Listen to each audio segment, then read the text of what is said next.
Good morning. This is a wonderful morning. First of all, there's such an outpouring of people here today, which we're so thrilled. Plus, there's a heat wave outside, so, so this is good.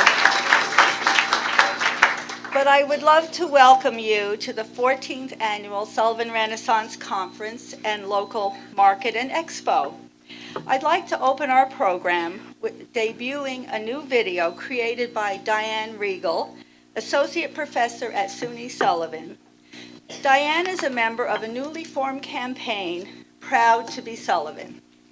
Although there have been pronounced improvements in the community pride and spirit in Sullivan County due to your stellar ongoing efforts in beautification and community revitalization over the past 13 years, the group Proud to be Sullivan began working on the concept of how to promote more positive feelings among county residents that would counter some of the less than positive feelings that they believe still to exist in Sullivan County today. Diane, along with her students, set about to create the Think Positive Face page and this creative, clever video. We are delighted to be able to share it with you today. And we'll just roll the video.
And we are so proud of all our volunteers and all the residents that make it happen in Sullivan County. And what a wonderful message for us all to consider, and this was so well done. Take some time later to visit the Proud to Be Positive display in the atrium and tell them what you love about Sullivan County. This campaign is an exciting new network of businesses, organizations, and community volunteers that have come together to promote the best that Sullivan County has to offer. And we are pleased to welcome back so many wonderful exhibitors in the atrium and delighted to have the local market returning for a second year. These are terrific local businesses and merchants, and I encourage you to visit their displays and bring something home with you today. You may find ingredients for dinner tonight with some bread, some wine, some cheese, dessert, among other offerings. After today's conference and expo, most of the fragrant plants and floral displays that you see will be taken to the newly constructed greenhouse at Cornell Cooperative Extension and then repurposed for projects later this spring. Funding for this new hoop house is an example of Sullivan Renaissance partnering with the Cooperative Extension and Sullivan County BOCES to reach a common goal. In that vein, I want to take time to also thank the Cornell Master Gardeners who have a display in the atrium and have now been partnering with Sullivan Renaissance to review and assist many of our projects around Sullivan County. So thank you all.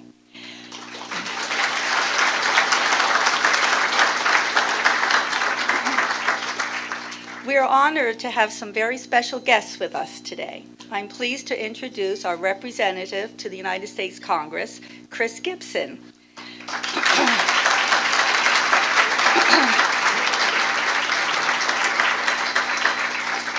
He was a big supporter of the recently passed Farm Bill, which included an extension of the REAP zone that directly assists Sullivan County. We're also delighted that his district office, which is in close proximity to this building on Sullivan Avenue, joined in beautification efforts last summer. Please help me welcome Mr. Gibson. Thank you.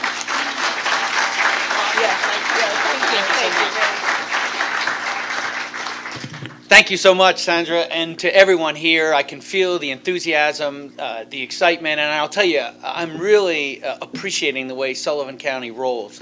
You know, the sequence of events, Boys and Girls Club activity last night, that dinner, you know, and we roll into this event here. I see some faces who were with us last night, and what a party. How about those costumes, too? You know, and then today we roll into beautification. I feel like in some ways I'm back in college.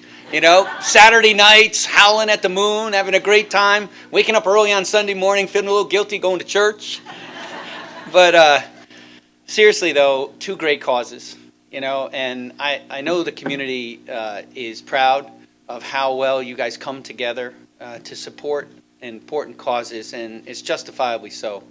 And I just want to appreciate Sandra and Al and the leadership, all those at Renaissance here that help really not only with regard to economic activity, but candidly about hope and inspiration, that our best days are still in front of us. And certainly want to do our part. The Farm Bill, I think, will be good for upstate New York and good for rural America. And on the horizon, I see other aspects as well. I see family resorts. I see tourism, the arts, culture, innovative healthcare, right here in Sullivan County. And you do it together. You do it as a team. I'm honored to be with you. Great to be. Congratulations to everyone here today. Appreciate we have a young leader here who's going to inspire us as well. And I think that's outstanding that we're reaching out across New York State to hear from new ideas and from great leaders. So thank you for this opportunity to be with you. God bless each and every one of you. Thank you.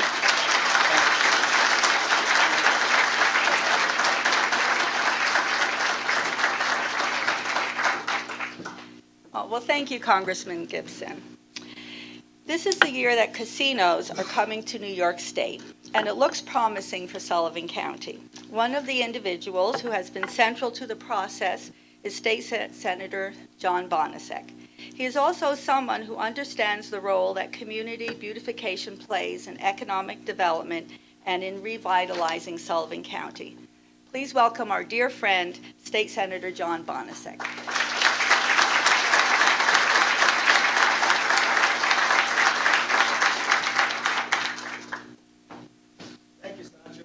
First of all, good morning. I don't know if it's a coincidence, but our good congressman is dressed in red, I'm in blue, and Salvatore's in white. All we need is stars on our sweaters, and we got it. First of all, to the 10 honorees, let me say congratulations.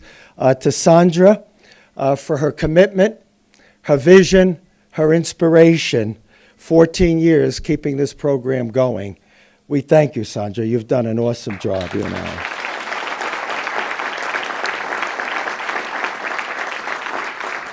I. I don't care how many resort destinations come to our region.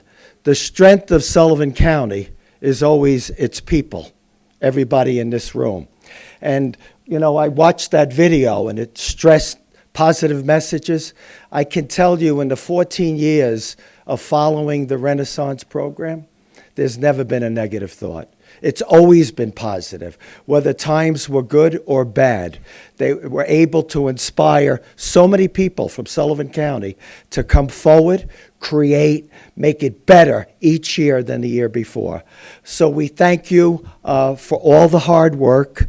And when I came here last year, I said, Sullivan County, your stock is going to go up. And that optimism was based on hope. Well, today, that optimism is based on reality. You're going to have game-changer projects coming to this county. And there's no doubt in my mind they will be coming to this county.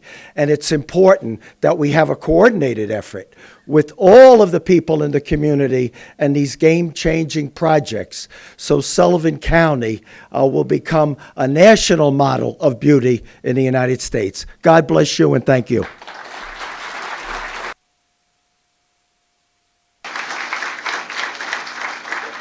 Oh, thank you, Senator Bonasek. No one has been a bigger supporter of Sullivan Renaissance year after year than Aileen Gunther. She is someone who lives the theme to this year's conference, Revitalizing Sullivan County, The Difference Is You. With great pleasure, I introduce a woman who makes a difference for Sullivan Renaissance in New York State Assembly. Please welcome Aileen Gunther. Thank you, Aileen. Thank you. Well, I am proud to be Sullivan. You know, I live in Forestburg, and I was thinking as I drove over and thinking about what's happened since the Renaissance, Sullivan Renaissance has begun. You know, you go to Callicoon, you go to Jeffersonville, Narrowsburg, Forestburg, Liberty. Each and every community has been impacted by the work of Alan and Sandra Gehry, and we thank them.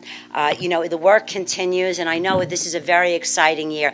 And I was also howling at the moon with Chris last night. I didn't get home till like 1 in the morning, and I've been working hard in Albany to make sure that this budget is right for all of us. But I want to thank them, and I want to thank all the volunteers, because the work you're doing is so important to our county. And you know, there are good things in the future, and we have to keep going forward, keep moving forward, as the video said. So thank you very much.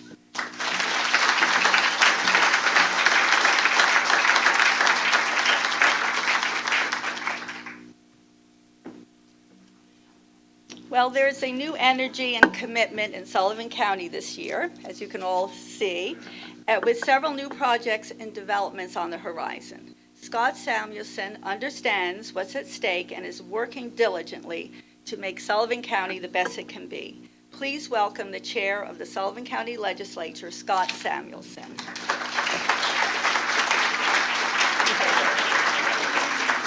Thank you, Scott. Thank you, Sandra.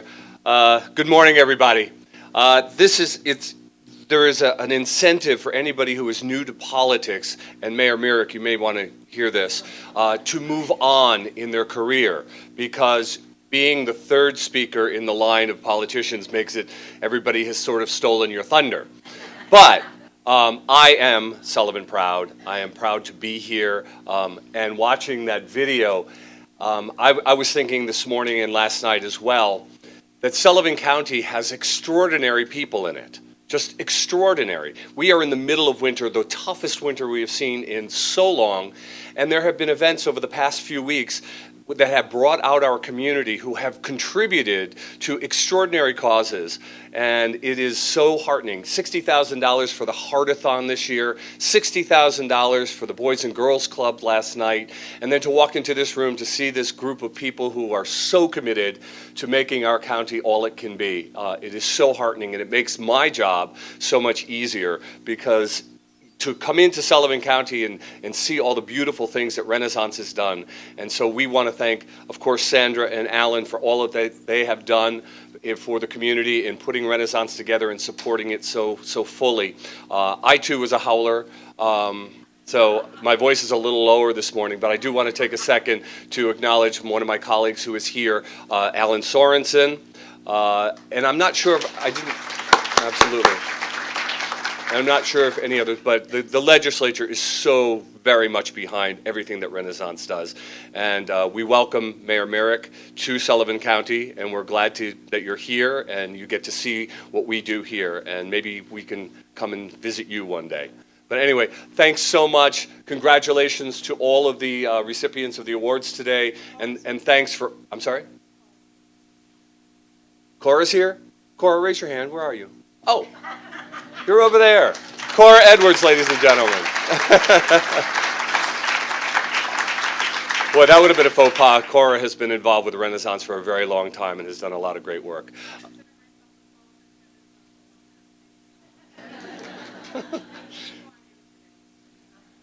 Anyway, thank you all for everything you do, and thanks for making Sullivan County such a beautiful place to live.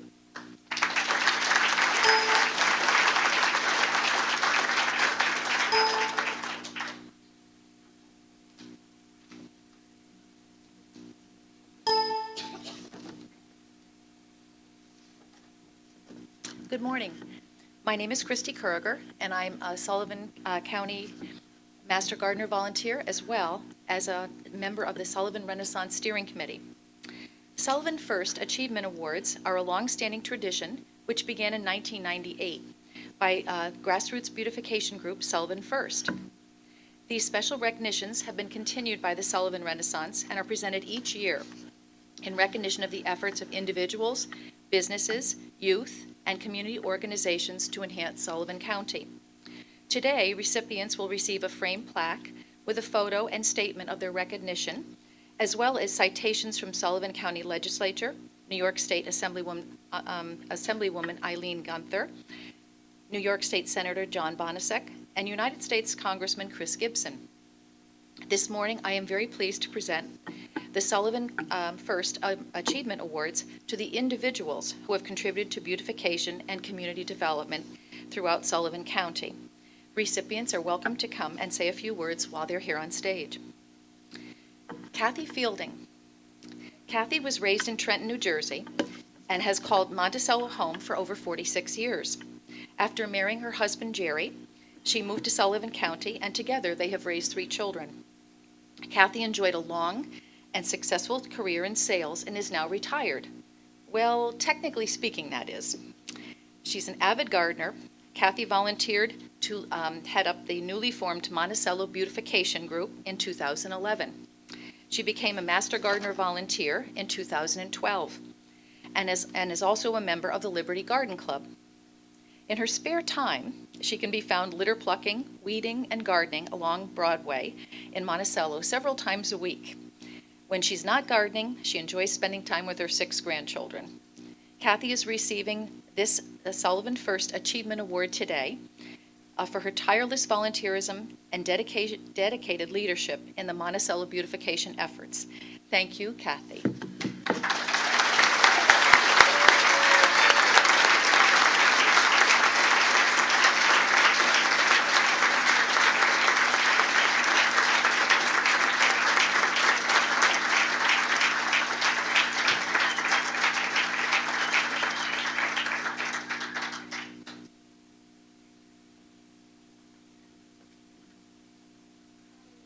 To scare all of you and roll out. Do you remember computer paper when it was all attached?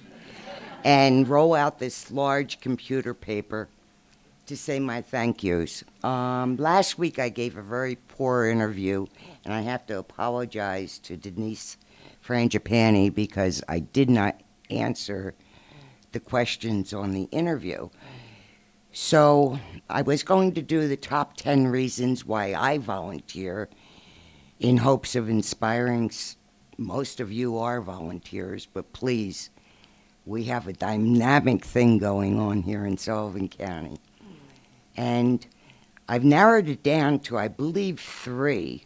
And maybe some of you that do not volunteer have the same reasons for getting started that I did. First of all, Sullivan Renaissance has the best bakery in the world. If you come to their meetings, you are treated royally, and you can't get enough of it, so you keep coming back. Do you bake? Do you do the baking? No? Okay. I'm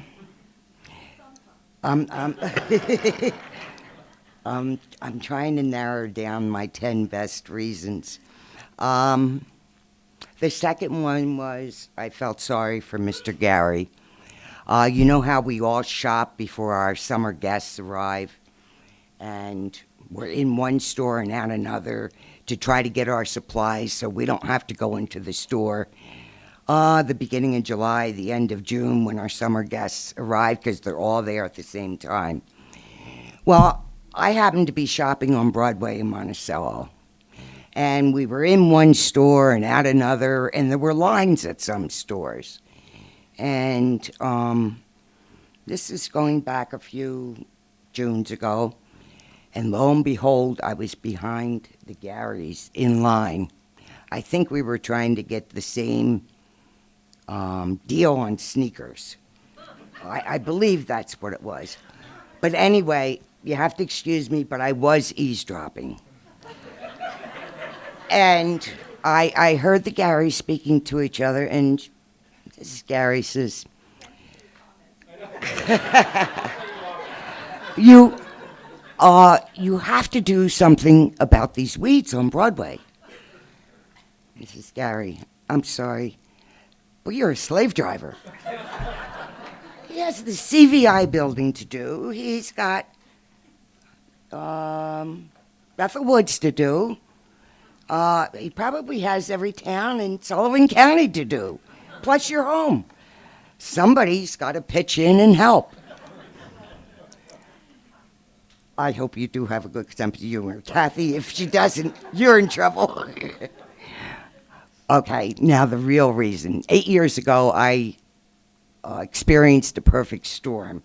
I had a couple events happen in my life in a 24-hour period, and I found that I had to start over.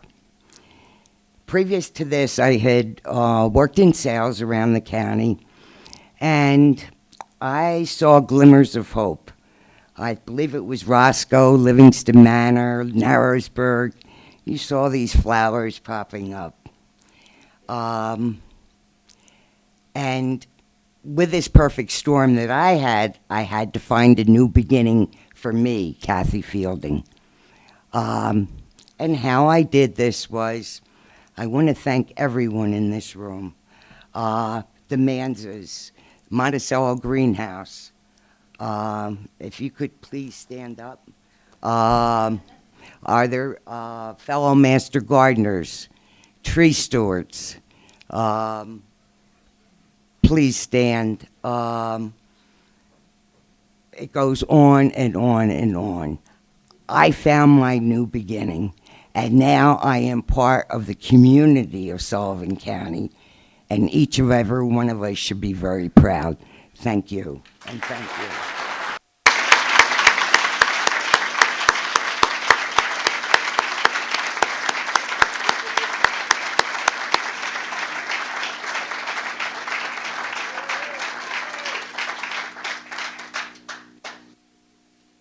Wonderful.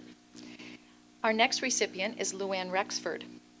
Luann has been a resident of Hurleyville since she was 9 years old.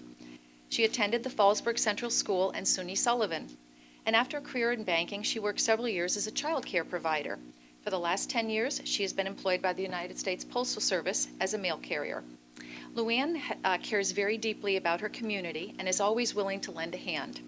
She has been volunteering with the Hurleyville Sullivan First since its inception and currently serves on the organization's board of directors. Luann has spent over 15 years volunteering with the Hurleyville Fire Department's Ladies Auxiliary. She's an avid line dancer with the Sullivan County Steppers, so you may see her performing at community events throughout the county. Luann raised 2 children, Heather Gibson and Sean Cummings, with her longtime partner, John Cummings, all of whom are very proud to call Hurleyville home. Please welcome Luann Rexford.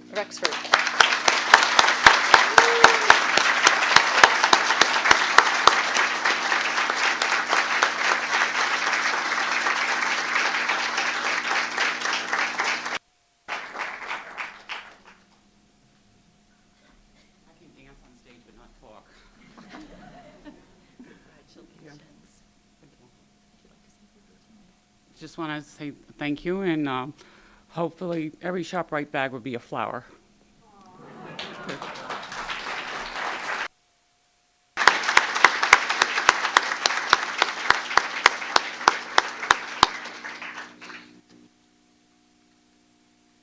Our next recipient is Dick Reisling.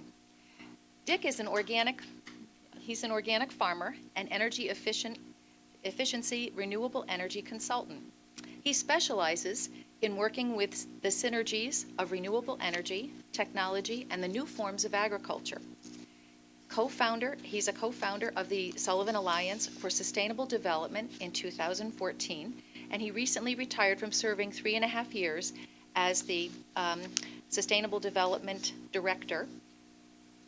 Executive Director, and has been a consultant to the Sullivan County Legislature. He continues to consult with several regional organizations, municipalities, businesses, and homeowners. He is the co-owner with Sonia Headland of Apple Pond Farm and Renewable Energy Education Center. They offer a wide variety of educational tours and workshops. They produce several kinds of vegetables and meat products and have sold over 143 draft horses into the regional market that were bred and also trained at Apple Pond Farm. Apple Pond Farm has also trained more than 300 international and local farm and renewable energy apprentices in programs that lasted from 3 months to 3 years. With the addition of 2 wind turbines in 2014, one of which is intended for local manufacture, Apple Pond Farm, their existing 10-year-old renewable energy systems, including a 12.5 solar electric, 450,000 BTU solar thermal 10 kilowatt wind turbine, air source heat pump, straw bale house, and biodiesel truck and furnace will exceed carbon neutrality status. That's a lot. It's also very good. This farm is always open for people to visit and learn how they may lighten their impact on the earth. Dick is receiving a Sullivan First Achievement Award in recognition of his continued efforts to move Sullivan County toward a more sustainable future through agriculture, resource conservation, and the use of alternative energy. Please help me congratulate Dick.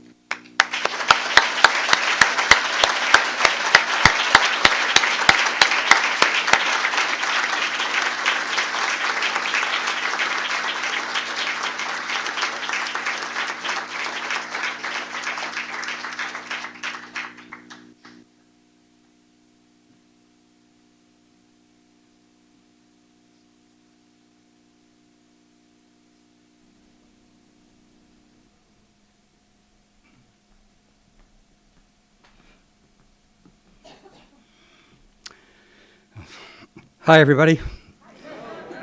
This is hard for me to do. It's the hardest thing I ever do, except my wonderful partner,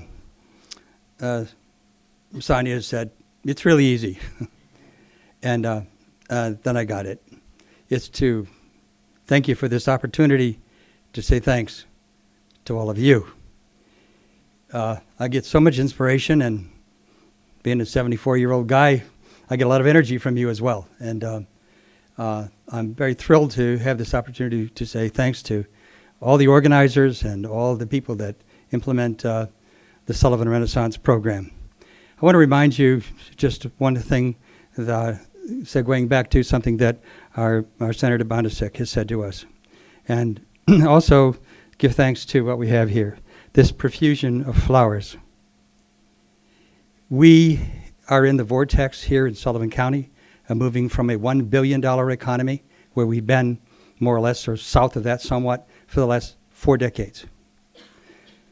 We are soon going to be a $5 billion economy, and it may happen in 5 years.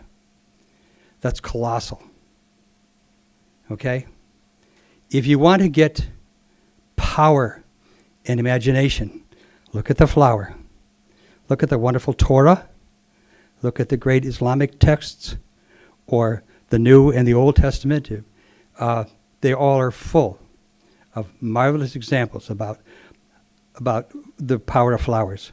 But just to remind you of one thing about them, and I'm sure that many of you working with them, it's nurtured you, given you spiritual energy and insight, and also some grit, because we have to have a sufficient politics to manage what's ahead of us. It can come from flowers. If it can come from flowers, maybe the human race could also, you and I, could learn what we are not yet. Sufficiently committed and sufficiently convicted that we may only have 80 years to get this human species experience on a positive level. This is a message that comes from Robert Schock, a graduate of Monticello High School, now head of the Energy Study Group in London and also a Liverpool laboratory in California. He is head of the 4th and the most influential panel of the International Panel on Climate Change. The recent report came out just 2 weeks ago. We're losing time. We have very little time. Now, the flowers came 114 million years ago, and it took almost 100 million years after they came before they learned how to work out their relationships with all the other living creatures that also had requirements and demands. We have not yet worked that out. But the flowers gave us the incandescent beauty that we know of them, the incomparable fragrances that inspire us, and just, there's no word to say how wonderful the fragrances are. But what do they also do? They heal the earth. They take our carbon, our toxins, and use it to say, thank you, that's my food. Thank you very much for that food. And what do they give us back? Oxygen. Fabulous capacities. The human race has yet to find out what is our sufficient capacity, and we don't have much time. But we have the inspiration of flowers, and I thank you that for my little part and the part of all those who join with me in the specific little sector that I work in renewable energy and agriculture, I thank you for the inspiration that you do. And I know we're on the right path. We just got to ramp it up, folks, and we're going to have so much fun doing it. It's one of the greatest trades in life.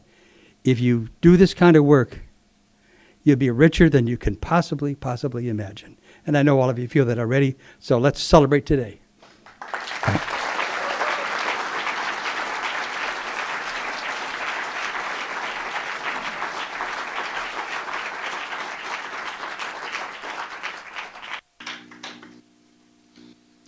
Our next recipient is Leon Smith. Before coming to Bethel, Leon Smith worked for 27 years for Bankers Trust Company in their information technology department. He left Bankers as a managing director responsible for global strategic planning.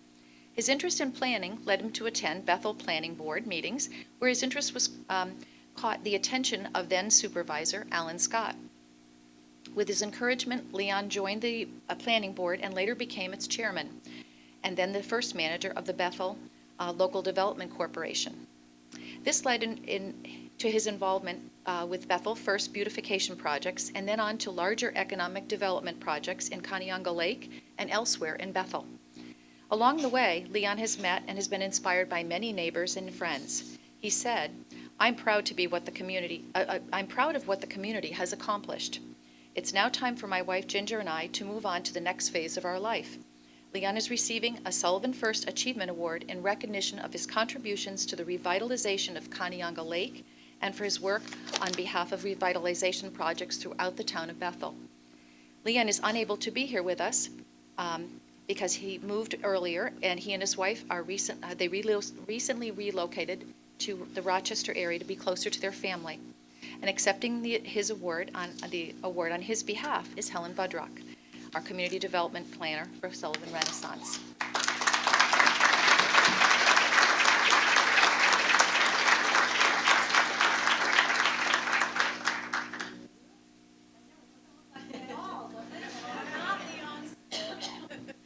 As Christy said, Leon couldn't be here because he and his family just relocated to the Rochester area. And he asked me to accept the award on his behalf, so I'll read his remarks. I'm honored to receive this special recognition from Sullivan Renaissance. I thank Sandra, Gary, and the entire staff for their support of Bethel First, the Local Development Corporation, the Town of Bethel, and me personally over the past years. Sullivan Renaissance has provided the structure within which so much has been accomplished. I want to recognize the BLDC board for their support over many years. Alan Scott, the first BLDC chairman, who got me started down this path.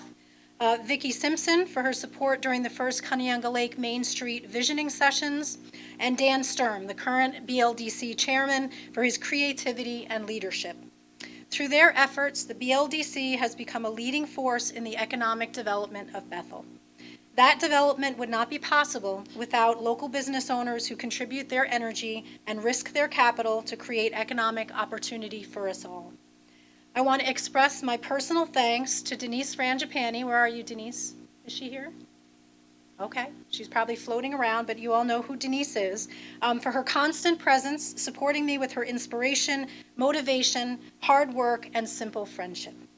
Finally, my wife Ginger and I thank all of you, our friends and neighbors, for making Sullivan County such a wonderful place to live and giving us so much pleasure over the past 15 years. Our best wishes to Sullivan Renaissance, its staff, and all the many volunteers for an ever more beautiful future. So thank you on behalf of Leon.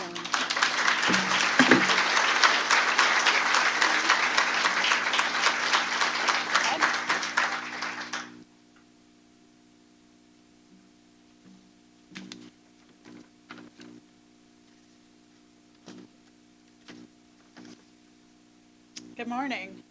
I'm Kristen Porter, the Director of Parks, Recreation, and Beautification Programs with Sullivan County, and I'm also a member of the steering committee here at Renaissance. I'm pleased to present the Sullivan First Achievement Awards to the businesses who have contributed to the beautification and community developments in this community. First, we have the Manza Family Farm.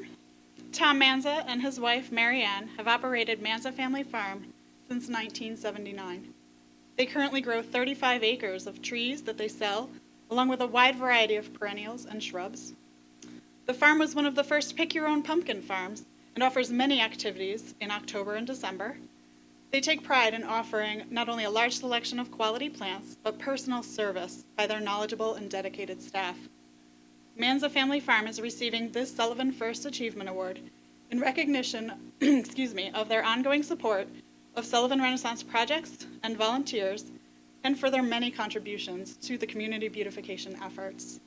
Tom and Mary Ann.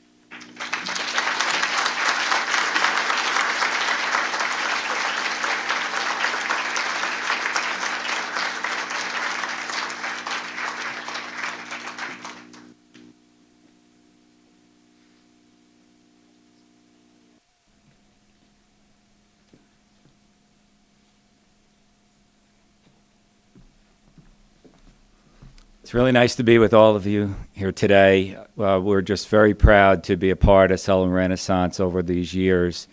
It's meant a lot to us. Our farm, as a lot of you know, is in Montgomery in Orange County, but our residence has been here in Sullivan County.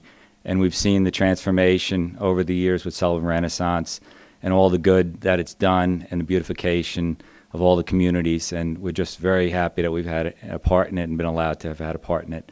And I just want to say that, thanks to the generosity of Alan, Sandra, Gary, we're really, who's helped make this possible, and all the great staff that Sullivan Renaissance has. They're just the best. So We just want to thank all of you. I know a lot of you have done a lot of work in Sullivan County to make it a better place, and we all have a lot to be proud of. Thank you very much.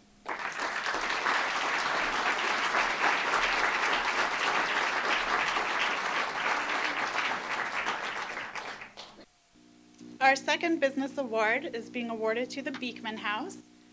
The Beekman House is an ever-growing work in progress. Restored in 2011, it has nurtured 4 businesses: Lakeside Pilates, the Bakehouse, Java Love, and the River House. 2 of these businesses have expanded and moved on to larger spaces, but they are still in Bethel. This spring, a frozen yogurt store is opening in the old Java Love space and will be using local organic milk and cream. There are 4 residential apartments on the upper story overlooking the lake, and the pavilion in the back with its free Wi-Fi is a great summer hangout and sponsors outdoor movies, Zumba classes, political and local events. All of them have been hosted by the Beekman free of charge, and this winter there was also a craft and art collective selling local handcrafted gifts for the holidays. The parking lot is being expanded after the snow melts. And a small children's playground is planned near a flower garden composted from the Fat Lady's kitchen scraps, with a little help from a lot of friends. Judith Maidenbaum has turned an eyesore into a destination. Judith, we're honored to honor the Beekman House.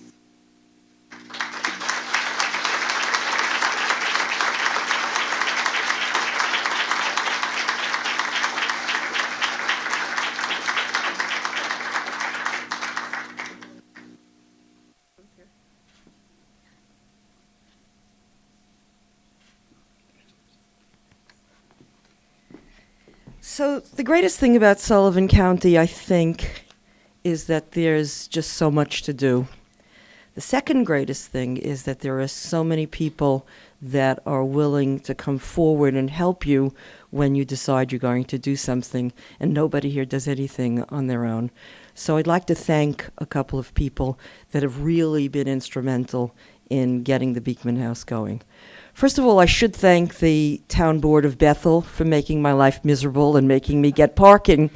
So I went across the street and I bought the house, and I never thought that I would do anything with it. It was just a wreck. It came with a homeless man, but it came with parking. So actually the town, the town board is really responsible for the fact that the Beekman House exists, and I thank them all. Second person is John Conway, believe it or not, because I had no idea when I bought the house, or the wreck, that it was originally built by John Beekman, who came from the city and had the Beekman Theaters, and I named it after him because he was also instrumental in building many beautiful things here in Sullivan County in the early 1800s. Third person is Leon Smith. Leon Smith, when I told him that I was going to revitalize that place, he thought I was crazy. And he didn't believe that I would be able to do it. But he got busy, and he got me a grant, and it's really because of him. He worked and worked and worked. He had me rewrite all of my applications. And actually, he's the hero of that place. So Leon's not here. I'm going to miss him terribly. Bethel is going to miss him because he was an amazing force behind so many of us in that town.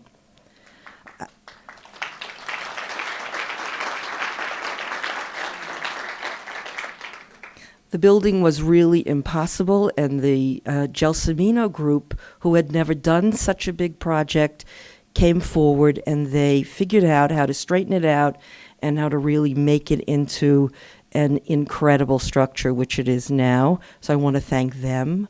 I want to thank Zeke Boyle, who took all of the old boards, 100-year-old boards, out of the original Beekman structure and constructed the pavilion in the back, which is a beautiful addition. I want to thank Gay D'Onofrio, who did all of the landscaping with perennial gardens. Gay and Bobby did a beautiful job on the landscaping. They went way beyond what I had ever expected, and we're going to do more this year. And then I want to thank Paul Stark because he put the finishing touch on by creating that beautiful two-faced Athena and owl piece of art in the front. So it takes a village. It takes more than a village, and I'm accepting the award, but really the award goes to all the many people who helped me. Thank you very much.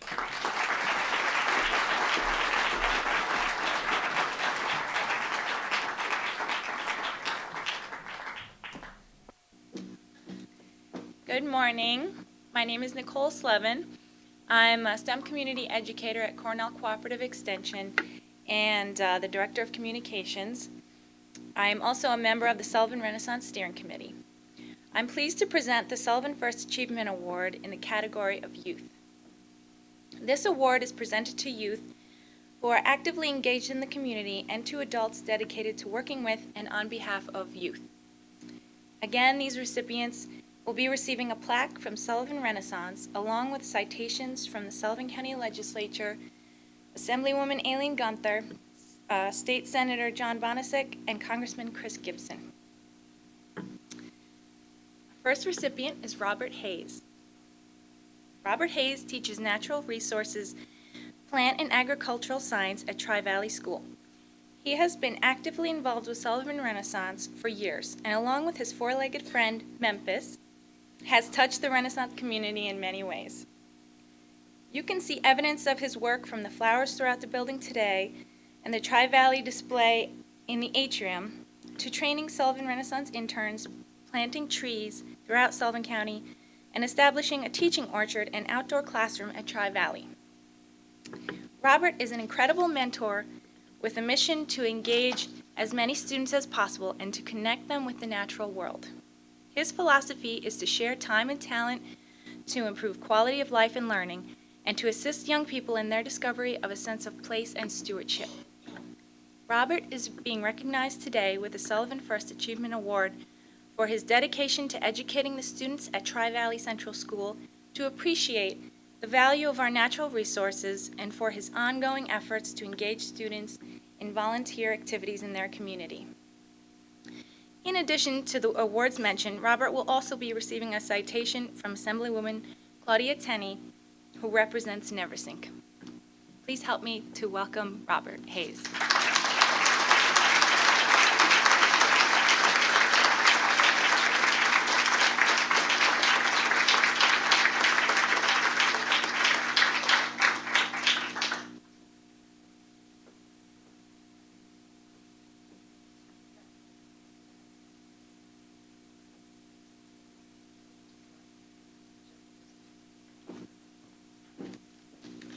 Well, as my students will attest, I'm never tongue-tied when I'm exhorting them to do it more, do it better, and do it faster.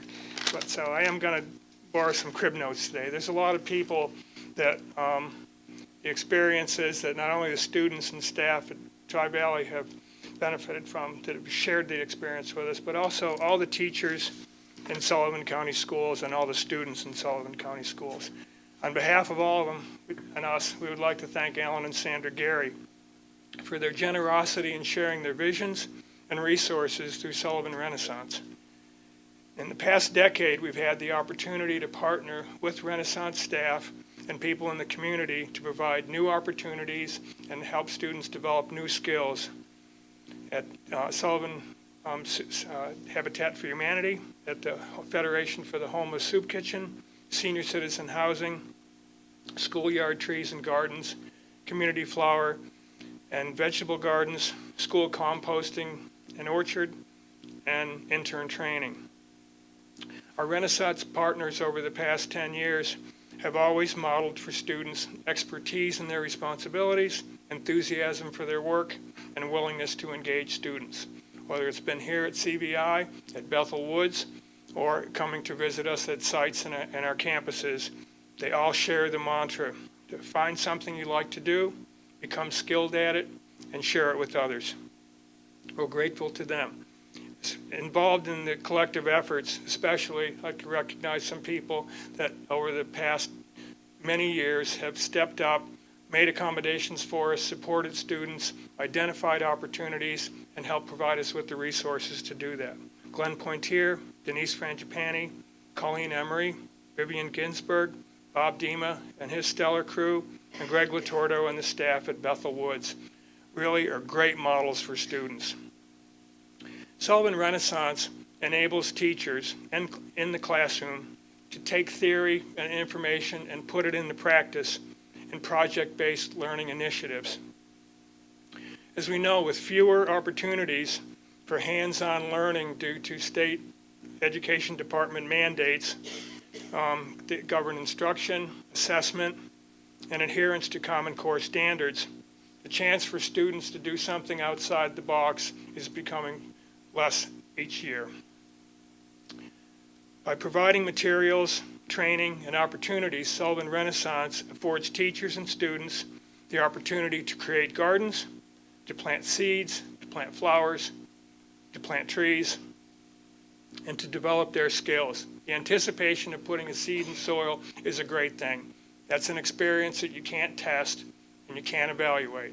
If things don't work, we give them some more soil, we give them some more seeds, and we help them be successful. Experiences like these serve the next generation. And that's why we're all here too, to instill in our neighbors, in our community, and in our next generation what it's like to make a difference. So these lifelong skills that we're imparting to our students are the things that we encourage them. While we have state standards, the most important skills they can take away from these experiences are to identify a need, find some people to work with, come up with a plan, and make it happen. Sullivan Renaissance enables teachers, community members, and students to do this wherever they live, wherever they go to school. We really get a chance to make a difference in our community. Thank you, Alan and Sandra, and thank you, Sullivan Renaissance, for all the good things you bring to our schools. It's been an honor to participate. Thank you.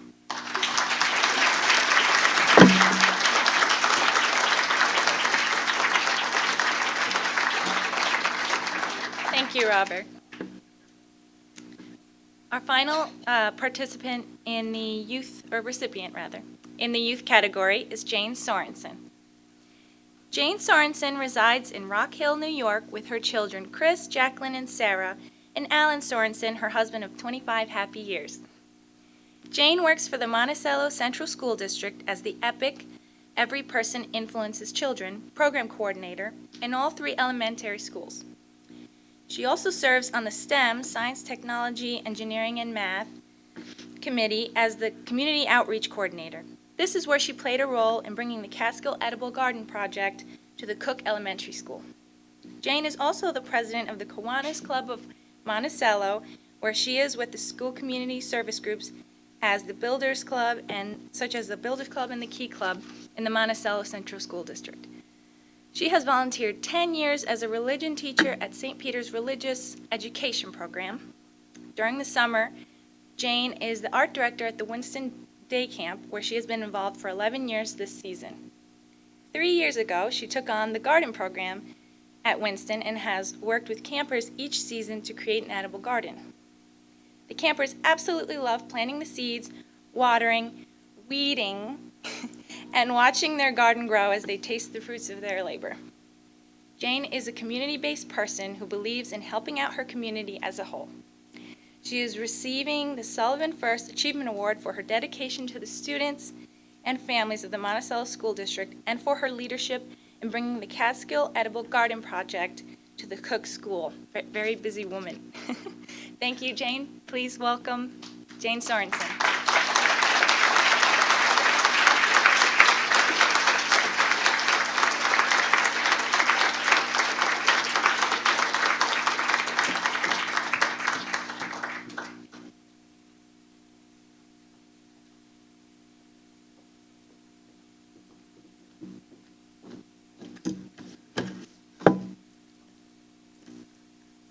Well, I want to congratulate all of the panel of the recipients winning awards today. And I would like to start off by saying, thank you to the Alan and Sandra Gary Foundation, the Renaissance Program, and the Edible Garden team for recognizing me today in receiving the award. I am honored and humbled. I want to thank these individuals who made this possible. Sandra Johnson Fields is the Cook Elementary School principal. Without Sandra's vision to bring STEM, science, technology, engineering, and math initiative to the Cook Elementary School, we would not have had this educational hands-on science learning center that is located in the garden courts of the school. Because of her passion for learning, we all benefit. I thank her for her love and dedication in enhancing learning as a whole. Sitting on the STEM committee as the outreach community coordinator has given me the opportunity to tap into incredible programs the Renaissance has been offering here in Sullivan County. I'm grateful to individuals like Rosemarie Romano, our assistant principal, who went into the garden with her business suit and high heels to help out with the Take It Apart Day. To Chef Andy, our Director of Foods and Services, who worked closely with the Edible Garden team to ensure that we had a variety of selected vegetables and herbs for our Little Sprout Cook School Garden. And to Dan Toplesky, our Monticello Central School District Superintendent, in rolling up his sleeves and helped to build the garden beds on Build Day, as well as Kelly Atkins from the Catskill Mountain and Honeybee Herbs, who donated her time to educate the students about compost. This award is received today as a token of collaborative efforts of students, parents, teachers, administrators, and community members who saw a vision for an edible garden at the Cook Elementary School. Without my family's support, my husband, Alan, and our three beautiful children, Chris, Jacqueline, and Sarah, I would not have been able to do what I accomplished here today. So I'd like to say thank you, Renaissance.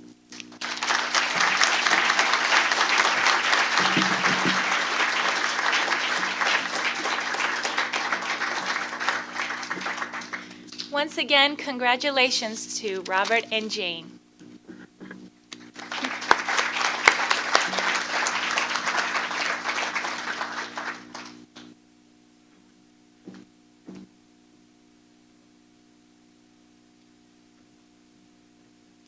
Good morning, everyone. Love these flowers. I planted 200 bulbs last fall, and when my snow at my house finally melts in August, I'll be able to see where they are. Looking so forward to that. Good morning, I'm Barry Lewis. I'm an editor at the Times-Herald-Record, and I'm also a member of the Sullivan County Renaissance Steering Committee. I'm pleased here this morning to present the Sullivan First Achievement Awards in the category of community organizations. The first recipient is New Hope Community and John Thomas.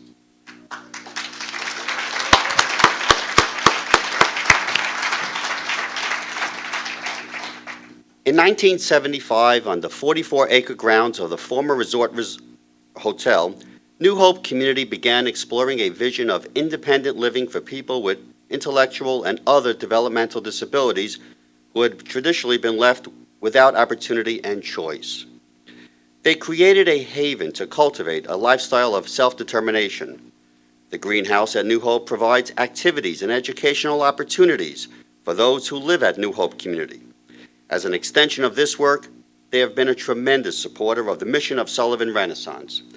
The greenhouse program has grown perennials, flowers, and vegetables, which they have contributed to projects in Loch Sheldrake, Liberty, South Fallsburg, and Monticello. John Thomas is the greenhouse coordinator for New Hope Community. He is also a Sullivan County Master Gardener volunteer and is certified in permacultural, which he incorporates into his work each and every day. John and the New Hope volunteers have worked on projects throughout Sullivan County, including the community gardens in Liberty and the Federation for the Homeless, as well as the Edible Garden at Cornell Cooperative Extension. They believe that the benefit to New Hope is a sense of community and accomplishment, along with a job well done. It is something they start, take care of, and finish. New Hope Community and John Thomas are receiving a Sullivan First Achievement Award for their generous support of Sullivan Renaissance projects with plants, flowers, and volunteers. Here to accept the award are Executive Director Laura Morachi, Dean Garillo, and John Thomas.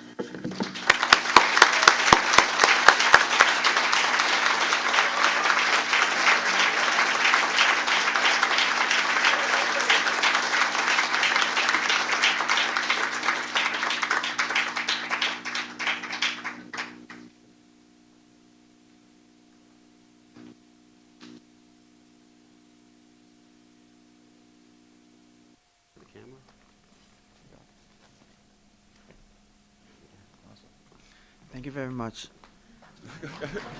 John, you want to say something? Thank you so much to Sullivan Renaissance, New Hope Community, and all my friends, mentors, and all the other people that won an award today. You guys inspire me, and I hope to do the same. Thank you.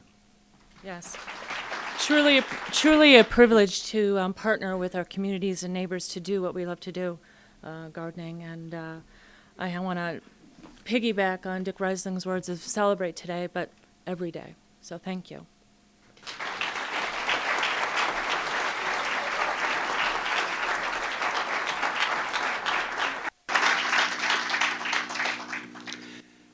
The second award winner is the Yankee Lake Preservation Association.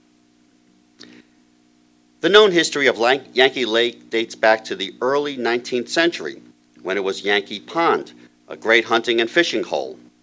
Purchased by the Delaware and Hudson Canal in the early 1800s, a dam was constructed capturing the natural water from small streams and enlarging the pond. By 1905, more than 3,000 residents had surrounded what was now Yankee Lake, and a company was formed to buy the lake from the D&H Canal operation. The failure of the Yankee Lake Company in the 1990s resulted in the formation of the Yankee Lake Preservation Association, a nonprofit organization with a resident membership whose goal is to preserve and protect the pristine beauty of the lake and to foster a sense of community. The YLPA maintains the dam, monitors the quality of the lake, and sponsors seasonal community events. The volunteer organizations include a board of directors and committee chair to accomplish tasks associated with maintaining the lake. The Yankee Lake Preservation Association is receiving this Sullivan First Achievement Award for their innovative approach to addressing landscaping challenges at their site by incorporating a rain garden to complement the gardens of their association. Here to receive the award on behalf is Alice Solomons, Chairman of the Yankee Lake Preservation Landscaping Committee.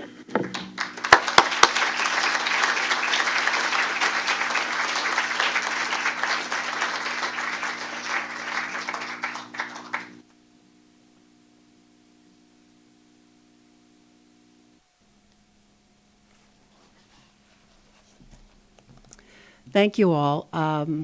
We at the YLPA are mostly a seasonal organization. Some of us stay the course through this wonderful winter. But I would like to thank my core team who spent untold hours last summer preparing, digging, dragging stones, and doing an enormous job to finalize our 4-year plan to put together a flagpole patio project. While volunteers, and all of us here are volunteers, I would like to recognize today and share with you a poem that was written for our dedication ceremony last year, recognizing the ultimate volunteers in this country and in our community. If there are any veterans, excuse me, in the audience today, or family members of war heroes, this is for you. This poem was written by Deborah Lawrence Scott, who is part of our community. It's called In This Place. No crosses, no marble, no taps, no wreath. Rather birches and eagles on breezes in this place.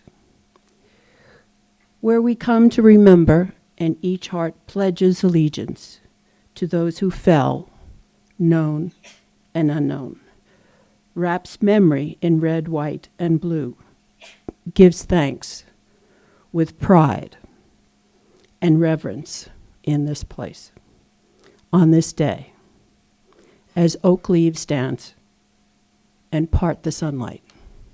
Thank you.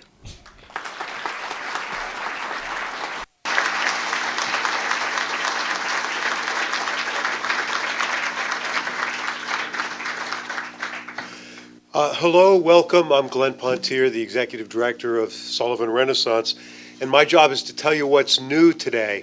But I'm not going to go through a whole list of what's new.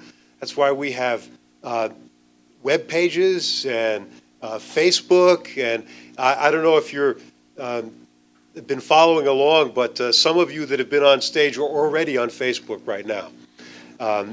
So if you pull out your cameras, if you're that kind of person, you can see yourself, or you can see somebody else that was already up here. I want to thank our sponsors, particularly Fisher Mears, who does our great ads, and the Sullivan County Democrat that did that wonderful special section. They make the job easier for us, and that makes the job easier for all of you. What's new with Sullivan Renaissance is complex.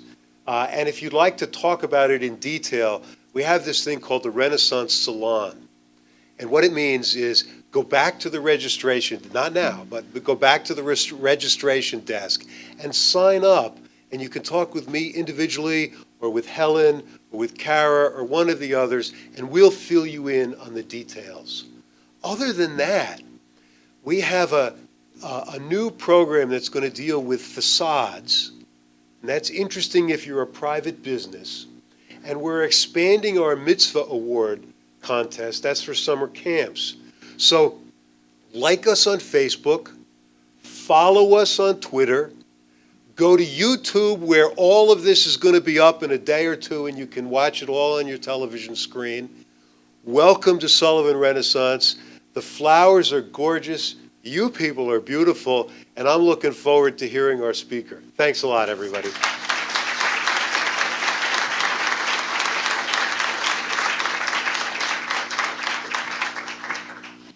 Oh, well, congratulations to all our Sullivan First recipients. You are really true heroes, and all the beautiful things going on throughout Sullivan County, so thank you. But last August, I was drawn to an interesting article in the New York Times about one of the youngest mayors in U.S. history with an important story to tell. After meeting with him, I realized he would have a meaningful message for the young people of Sullivan County, our Sullivan Renaissance volunteers, and all those who are trying to make a difference in our county. Svante Myrick has an incredible story to tell, important life lessons he has learned and put into practice, and some amazing ideas about how to marry optimism and hope with practical approaches and workability.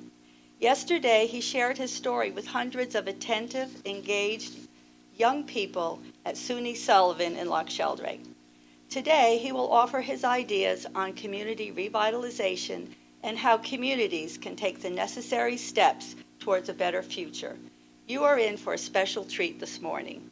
Join me in welcoming Mayor Svante Myrick, who will deliver today's keynote address. Thank you so much. Thank you. Yeah, thank you very much. Thank Very you. kind. Thank you. Very kind. Thank you and good morning, everyone. It's an absolute pleasure to be here, and I have to thank Ms. Gary and Mr. Gary for their generosity in bringing me here and for agreeing to my only requirement if ever I speak anywhere. And that is that I have 150 flowers behind me. I have to. I can't. Without it, I can't feel it, you know. I want to thank someone, too, for mentioning the power of flowers. Because if you know Ithaca, you know the whole place runs on flower power. That's all. That's what we're about. Very liberal place. And I want to thank the congressman for his warm welcome, the senator, assemblywoman, thank you, Assemblywoman, the county legislators who are here for their very warm welcome. Everybody's been so nice. My mom would be so happy. She would. Everybody's taking such good care of me. There's no, she wouldn't have to worry at all. You know, I'm here, I get asked a lot now, particularly after the New York Times article came out. And the New York Times article talked about how I, 20 years ago, was being raised by my mother in our car. She was raising 4 children by herself. We lived for weeks at a time in our car. It's not as bad as it sounds. It was a Buick. It was pretty large. It's very comfortable. Its back seats are like couches. They're very nice. And we moved for months at a time into a homeless shelter where we lived. You know, 20 years later, here I am, graduate of an Ivy League university, Cornell. Did I say an Ivy League university? I mean the best, yeah, the best Ivy League university. Go Big Red, there we go. We've got an alum here, the congressman. He knows what's up. You know, and at 20 years old, I was elected to the city council, winning my first election. 4 years later, I was elected mayor of the city of Ithaca, becoming the first black mayor in my city's history, and the youngest mayor in New York State history. Since then, we have taken a municipality and a budget, an organization that was struggling. We were facing the largest budget deficit in our city's history at $3 million. Right? We were facing layoffs, just for some perspective. In order to close that deficit, we would have either had to lay off 15% of our workforce or increase taxes by 20%. The private sector was stagnating. We had no growth. We were shedding jobs.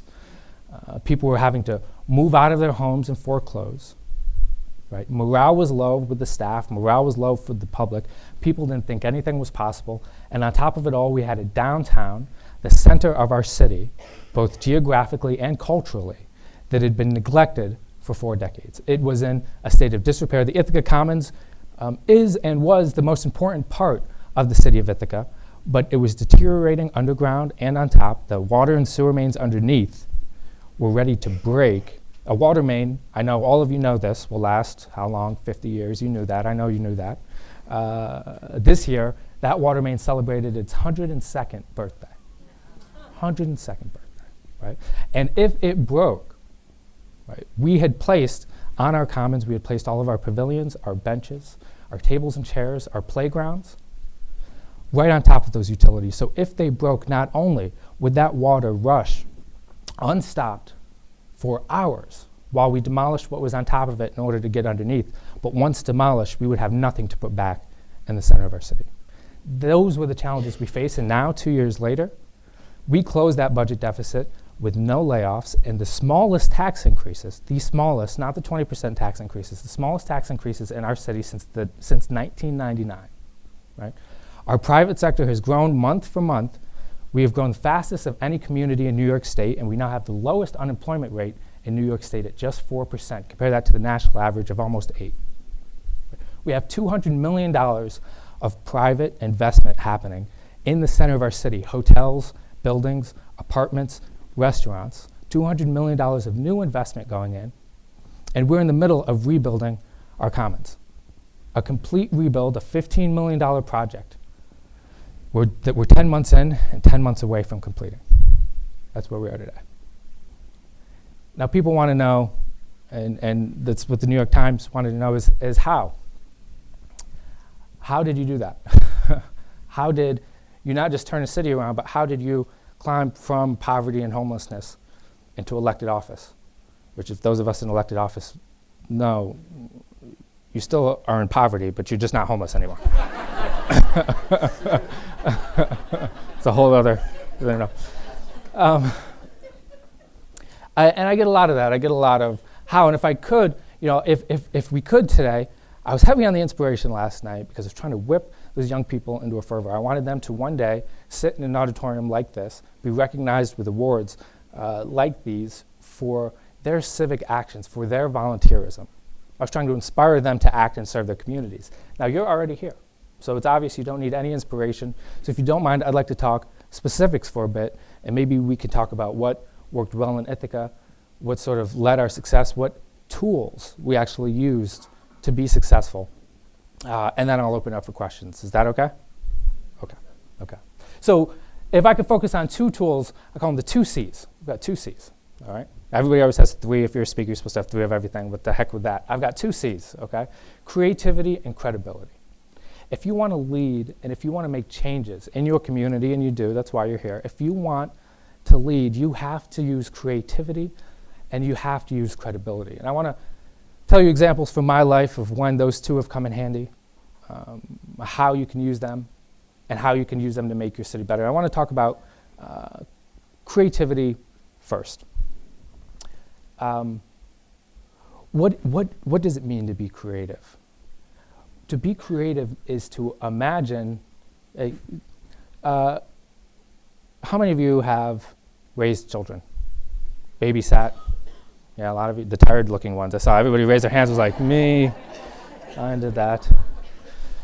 So remember when your children are 5 or 6 years old and you watch them at play and you ever see a 6-year-old decide that she announces, I'm a dinosaur, right? And in that moment, she won't respond to her name anymore, right? You have to say, excuse me, dinosaur, would you like to come to dinner now, right? In that moment, she is a dinosaur. What's even more remarkable, have you ever seen what the little kids who are playing with her will do in the moment that she becomes a dinosaur? They get the heck out of there, right? Because they're afraid they're going to be eaten. Now it's silly, and as adults, we say, well, that's just children playing make-believe. But imagine the cognitive leap that it takes to decide that who you are is no more important than who you want to be. That the world that exists is no more special than the world that could exist. To fully realize that leap takes creativity, it takes imagination, and it takes a willingness to step outside of yourself, to turn 180 degrees and to view the problems that you're facing from a new perspective. I'm convinced that if we tackle all of our problems, the problems that have plagued our communities for decades in upstate New York, and I lived in upstate New York my entire life. For decades in upstate New York, we faced the same problems and we've tried to tackle them with the same answers. And that's lunacy. Albert Einstein once said that if he had 1 hour to solve a problem and the rest of his life depended on it, 1 hour to solve a problem, he would spend 55 minutes trying to phrase the question. Right? 55 minutes just phrasing the question. Now, you know that's true because it's Einstein who said it. And he's smart. He was like an Einstein. That's why, yeah. So that's creativity, and I want to give you some examples, and also credibility. Credibility is so important if you're going to get, as we try these new solutions to old problems, the largest problem you are going to face, and I know you've already faced it, the largest problem you are going to face is cynicism. Skeptical citizens who believe that because the community is broken, it can never be fixed. Because there are problems, it's not worth working. They're the same kind of people who will complain that the air is too bad to plant any trees, and that their neighborhood is too ugly to plant any flowers. Right? It's a cynicism that will stop you, and if you want to overcome that, if you're going to convince people to follow you into a future, into a tomorrow that is brighter than today, you have to have credibility. You can't just, we in Ithaca, we're lucky to have a lot of very bright folks and quite a few unhinged folks, and often they're the same, one and the same. Right? It's college town. There's one particular gentleman who's convinced that the end is near and that all we have to do is follow him to salvation. Right? And he stands on the same street corner and he proclaims loudly. I mean, he's a great communicator, very good communicator. He'll tell you again and again that the end is near and that he can show you the way to salvation. Right? Now, nobody follows him. Why? He's communicating very well, but he has no credibility. He has no, what Plato called ethos. You have to demonstrate to people, you can't tell them what you're going to do, you have to show them what you're capable of doing. You have to show them yourself, or else you're never going to get there. So how did I demonstrate to a community that they could put their faith in me when I was only 20 years old, 24 years old? growing up, we never did have a lot. We were able to get out of homelessness, but my mother never made above a minimum wage. She still doesn't. So we didn't have a lot, but I buckled down in school. I was able to get good enough grades and good enough test scores. I worked from the time I started my first company when I was 12 years old, S&S window washing, right? We were pretty good. We won't be a pain in your glass.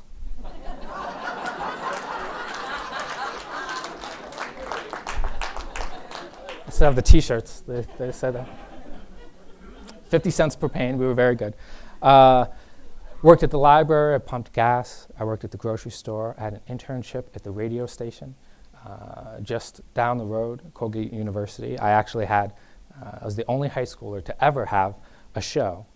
And when I applied to get a show, they said, great, you can have the slot Friday nights from 10 p.m. to 2 a.m. And I said, what silly college students? This is a great spot. What could they be doing Friday night from 10 p.m. to 2 a.m. that they wouldn't want this spot? I found out later at Cornell. I was able to work my way into Cornell University. And through Cornell University, working 3 part-time jobs, running a tutoring program, running a separate youth advocacy program, and working nights at a bar as a bouncer.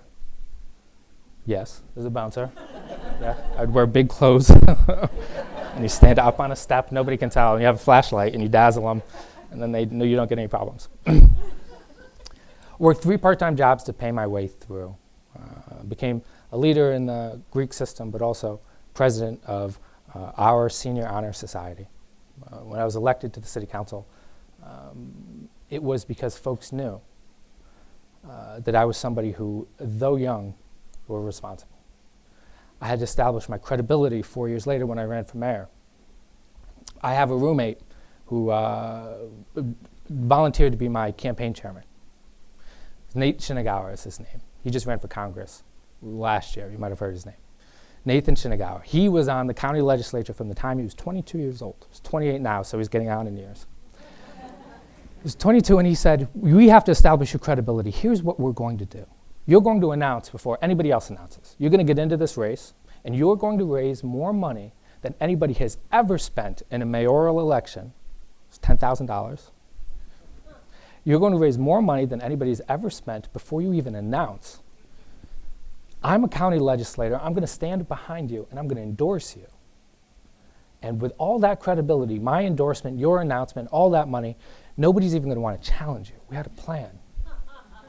Right? It was the best laid plan. So what did we do? So we raised the money in 2 weeks. We announce. He stands behind me. He endorses me. 2 weeks later, I have 6 opponents. It's true. Right. So I fired Nate. No, I didn't fire Nate. What we found is that when Plan A doesn't work, and this is important, when Plan A doesn't work, you've got 25 more letters in the alphabet. All right. So let's just keep it moving. Just keep it moving. So we said, okay, that didn't work. How do we establish credibility? What's your largest problem? My problem was that I was too young. What do you do if your problem is that you're too young? You get older. You make yourself look older. Yeah, I guess you could do that. I decided to go against the wig. I considered a powdered wig. If your problem is that you're too young, you just have to get older. If you haven't had enough birthdays, there's no way to fix that except to have more birthdays. If you've had too many birthdays for the job, there's nothing you can do about that either. So let's get Einstein for a second. Let's get creative, right? Maybe the problem's not that I'm too young. Maybe the problem is the assumptions folks have about young people. It's not that they thought I was too young, it's that they assumed I was too immature, too irresponsible, wasn't willing to work hard enough, didn't know enough about the city, didn't know as many people who lived in the city. Right? Now, those are problems that you can solve. Right? If the problem is your age, you can't solve it. If you continue to ask and answer the question the same way you've asked and answered the question, you can't solve it. But if you rephrase it, re-ask the question, now you have a problem that you can solve. So how do you solve it? I decided to do something that nobody in the city had ever done before for a mayoral election. I was going to knock on the doors of every voter in the city. I was going to introduce myself, invite them to ask me any question about the city or how it works, our finances, how we'd fix them, how we'd encourage development and growth. And I would stand at their doorstep for as long as they wanted. I was able to knock on every voter's door in the city, and I still had 6 months to go until the election. So I did it again. I knocked on every voter's door a second time. I still had 3 months before the election. So I tried to do it again. I didn't make it all the way around this time. I made it 2.5 times around the city. Now, in the beginning, folks who didn't believe me, who found me to be uncredible, right? Nobody slammed the door in my face because it's far too polite a community. But some people closed the door pretty quickly. By the second time, they said, wow, you must really want this. By the third, it wasn't that I was standing on a street corner shouting about what I could do. I was demonstrating through my work. When they saw me every day walking the streets in their neighborhoods, they saw that I was mature enough, they saw that I was serious enough about it, and they saw that I had the work ethic to get it done. That established enough credibility to get me elected. Now, once elected, I want to talk to you specifically about the Commons because I think it fits so well with the mission of Sullivan Renaissance, but also because it's been the linchpin for so many other things. This was a project that everybody in the city knew had to happen for years, but nobody had been able to pull off. Right? And they couldn't pull it off because, one, you didn't have enough money. We're facing large budget deficits and layoffs. How can you justify the expense? Right? You don't have enough money. Two, how will you ever get everybody to agree on the design? Some of you do this work, so you know how hard that is, right? You get 10 people in a room, how many different opinions are you going to have? Like 15, right? Right? Especially when it comes to design. You know what they say about a camel? Camel is just a horse designed by a committee, right? How are you going to get everybody in Ithaca, particularly in Ithaca? Now, Ithaca is one of the most educated cities in the country. Progressive, right? Very liberal. Now, you notice I said educated. I didn't say smart, right? Not always the same thing, all right? Very educated. We have more degrees than an oven, okay? We've got, all right, we've got PhDs on every corner. So we have people who are very opinionated. In fact, the president of Cornell University called me when I was elected. He was very kind, and he said, congratulations, you now have the hardest job in the county. I said, well, you know, Cornell University is a huge operator. They have $6 billion, $2 billion a year they spend, thousands of employees. And I said, President Scoring, clearly you have the hardest job. He said, no, no, no. So between the faculty, alumni, and students, I'm the president of a university with 200,000 Cornellians. But you are now mayor of a city with 30,000 mayors. Which is pretty true, pretty true. And then finally, and this was the largest hurdle, how can you rebuild a ship that's already in motion? How can you tear down and rebuild a commons that has 250 successful businesses on it without hurting those bars, those restaurants, those shops, driving people away? And in order to rebuild your downtown, you would have to kill your downtown, is what everyone was convinced of. And people told me this during the campaign, and they told me this after I was elected. They told me what we could not do. Right? So we went to work. So first things first, how do you get buy-in? I decided that I wasn't going to design the commons myself, much to the chagrin of, you know, my high school art teacher, who thought I'd do a great job. I decided, okay, you know what? If the best way to get people to buy in is to give them, you know, my mother had such credibility in my eyes because when we didn't have enough money, and you're 9 years old, it's very hard to understand at 9 years old why you can't have the sneakers that everybody else has, why you can't go on the vacations that everybody else has. It's very hard. And my mom could have just said no. She could have just said no. You can't have it. We don't have enough money. You can't have it. What she did is she put me in her shoes. We sat down every Friday when she got her paycheck, and she would do on an easel board, she would write how much money we had, And then we would start doing math, right? So you got rent, $800, minus 800. Heat, minus 100. Groceries, minus 200. When we were teenagers, it was more like minus 1,000, right? My brother can still eat 9 eggs in a sitting. It's disgusting. Shoes, Nike, Jordans, for all 4 of us, minus 400. Vacations, minus 300. We do the math, and we would see exactly how short we were. And then she would hand us the marker. She'd say, so what do you want to do? And we would, one by one, we would cross off Nike Jordans. Right? We would cross off vacations.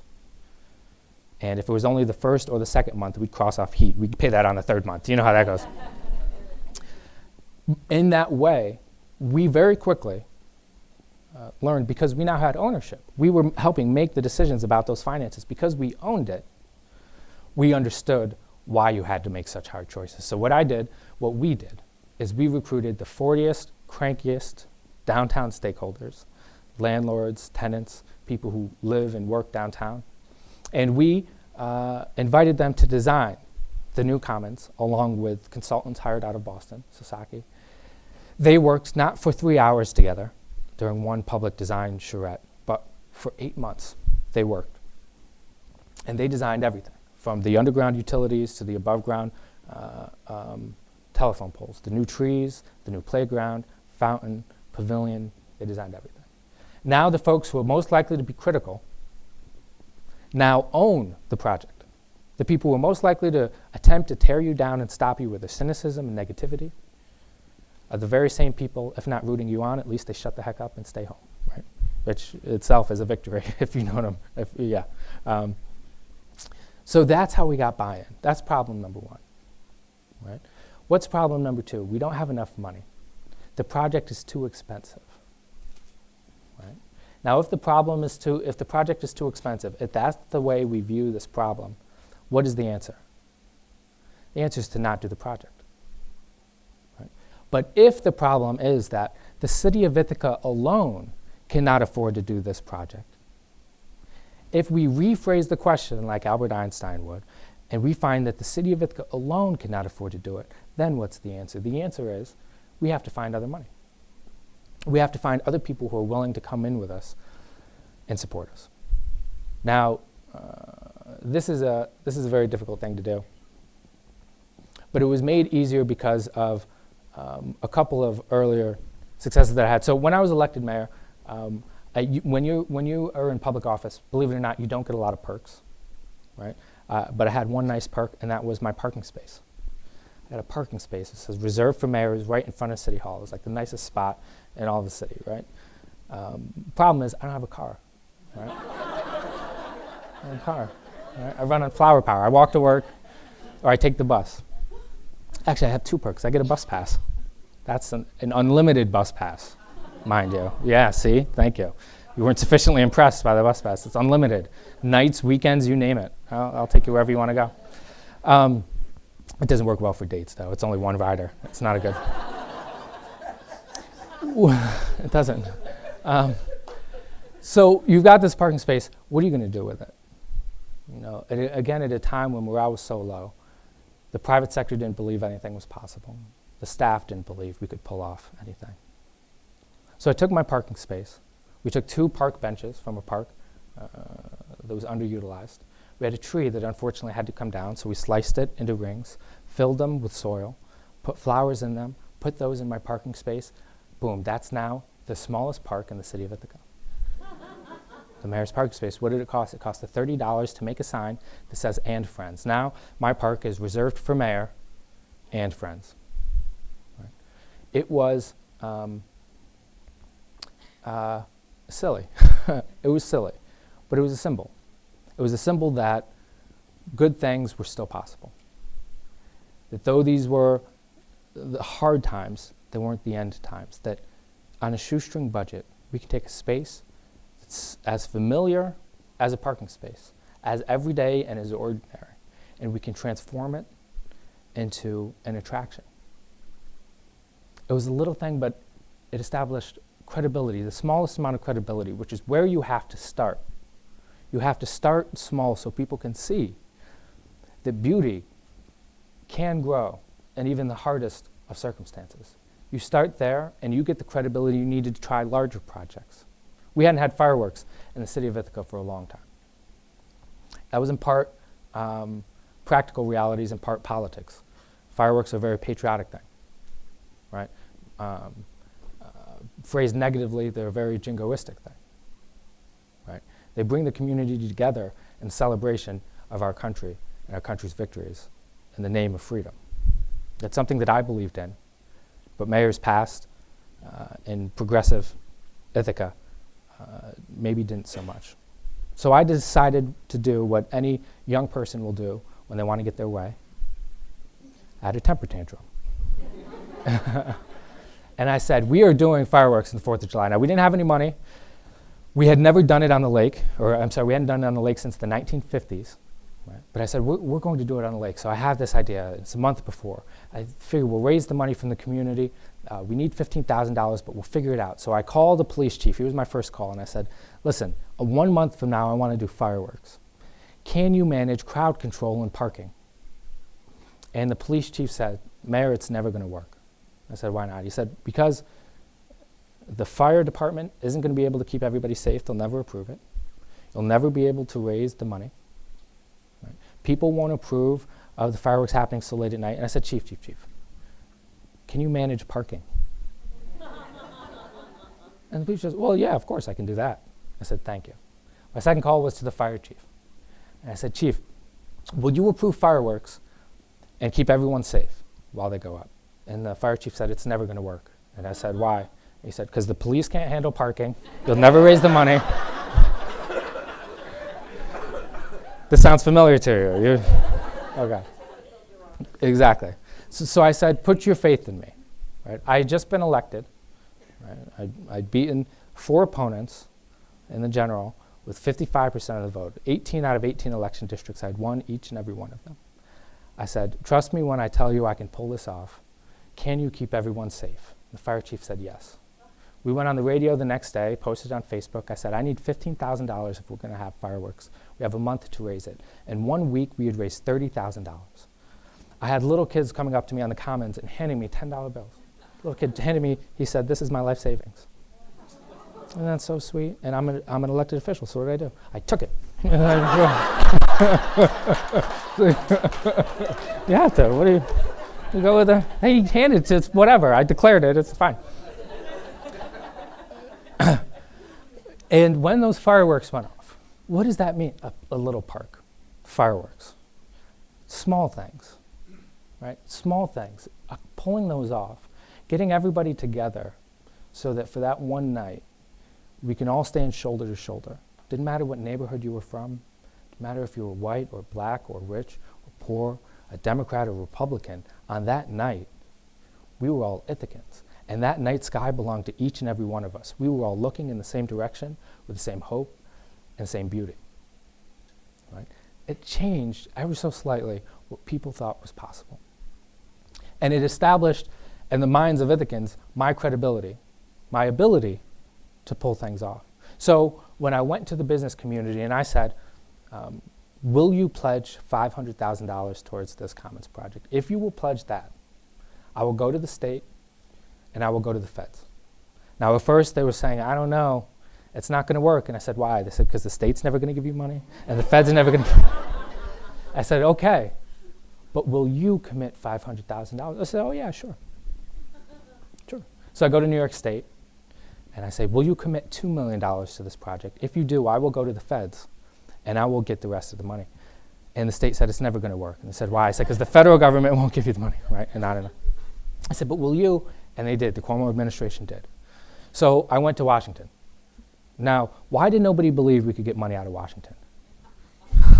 Okay, that's that's a setup without a punchline, I guess. No, why did nobody believe it? Well, for our project, it was because for downtown rehabilitation, there was sadly too little money. I think because it seems too ethereal a thing, too ephemeral a thing, like these flowers. It seems almost that it doesn't matter. They only fund, right now, out of DC, They've only fund the real tough, hardcore infrastructure projects, things like transportation. And every community that had gone in was not winning downtown revitalization money. They also, every community that was winning money were large cities, right? So these large competitive federal grants, when you apply for them, if you're a small city like Ithaca, and you're going up against the big guys like Syracuse and Albany and what's that city downstate? What's that one called? I don't remember. Anyway, Manhattan, right, okay. When you go against those, they win the grants, not us. Now, if the problem is you can't get money for your downtown, right, then the answer is give up. But if the problem is that on either side of the commons you have the two busiest bus stops, your central transportation hubs in the community, then the problem isn't can't get money for your downtown. The problem is you can't get money for your open air Grand Central Station. We didn't apply for downtown money. We went for a transportation grant, right? Because they were giving out 10 times as much money for transportation, right? So we apply for this grant. That's step one. Step two, if the problem is you're too small a city, then what's the answer? Give up and go home, right?